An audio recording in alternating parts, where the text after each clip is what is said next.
Okay, everybody, I'm back. Today I'm going to show a few things on my four-door crew cab. It's a 1978. It was born a D200. I've converted it over to a W200, which is a four-wheel drive, and the D is two-wheel drive. But I've installed a Cummins in this thing, and I wanted the intercooler set up. You know, so naturally it's a late 91, 2, 3 Cummins truck swap. But everybody worries about these core supports, trying to convert them for the intercooler setup and the radiator setup. So I am going to show you briefly what you got to modify on these radiator supports to allow this stuff to fit. It's not hard. But you got to know where to start. You got to know what to cut out and what's going to fit properly and keep the structural integrity into the support. So I'm going to show you firsthand what to cut, where to modify, and how to go about it. At least my way, my method.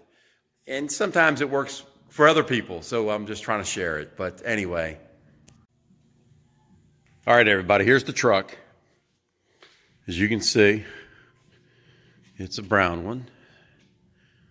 Okay, so here's what the support, this is a factory support, and it's modified for the intercooler. You can see the intercooler.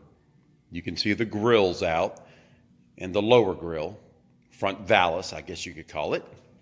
All right, so first order of business is when you mock it up, you've got to set the intercooler above this little I guess bracing for the support. And you can see the tabs I made. I made tabs right there and right there. Now I am not putting the rubber isolators in, which I still can. I can drill it out bigger, put the isolators in, not a big deal. But for now, for simplicity, I'm just going to mount them on the pegs on the bottom of the intercooler. Okay, so then you come up and you measure. This is roughly this is roughly 3 inches or so. But the reason why you got to cut out a whole rectangular area instead of just the area for the tubing to come through is because if you look at it, see how it's bottlenecked? It's necked right here. All right, so when you do that, you got to allow room for that to sit through. And of course, you want to trim up. There's a brace here that comes out and supports the center of the valance. It's not that important. The grill will hold it when you put it in place, and plus it will, you know, be supported by touching the intercooler too. And then I notched this just ever so slightly, just to give me that extra room. And then I took and I made these little brackets. I haven't drilled through them yet to anchor the rub where the rubber isolators would have been on the intercooler. I popped them out and I'll drill a new hole right here, and then I'll just put a bolt and nut, hold it in place. And then, as it would be, you wouldn't think it would work so well, but it does. The radiator, if you look down there, you can see that big hole right here, right there. Well, I got two of them, one down there too. Now, I am going to retain the rubber isolators on the radiator because, you know, it's a radiator. You don't want it to rub and create problems. The intercooler can be hard mounted to the truck, and it's going to move around because you got the flexibility of the hoses.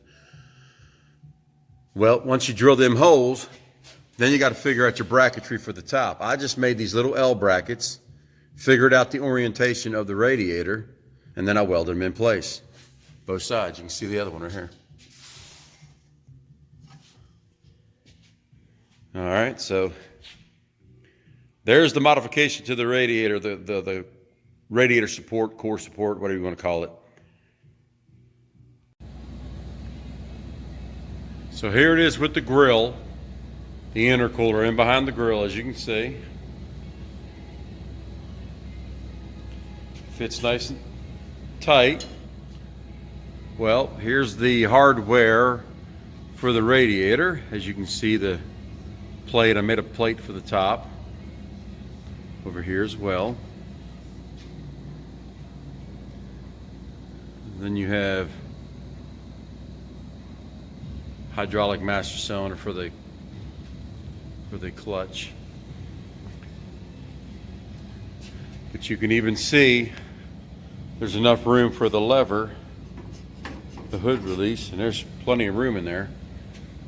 But now if you had to go with a air conditioning like condenser, you would have to probably go aftermarket where they're a little thinner and go in this cavity right through here. Because if you try to mount the original one, you can see it's tight, and there's the stud right there's the stud mount for the factory condenser. So a factory condenser might be a little bit of a trick, because you'd have to trim all this out to allow for the thickness, to allow that 1-inch thickness.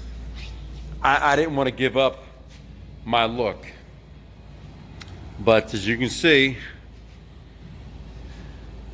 the truck's coming a long ways.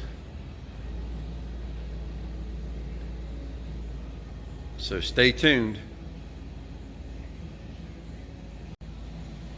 So there it is. You can mount an intercooler with a factory radiator in one of these 77, 78 model trucks.